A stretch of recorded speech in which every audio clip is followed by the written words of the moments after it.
If it has been alleged that you have violated your probation, remember, you no longer have the right to a trial before jury, and the state does not have the burden to prove the violation beyond and to the exclusion of any and all reasonable doubt, like they did in the underlying criminal case. Furthermore, you don't have the same constitutional rights.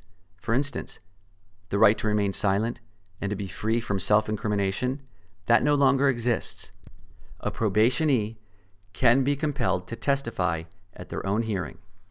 The consequences of a violation of probation in Florida can be extremely lenient and in other circumstances extremely harsh. Everything depends on how the probationee behaved on probation, how they violated, and what the original charge was.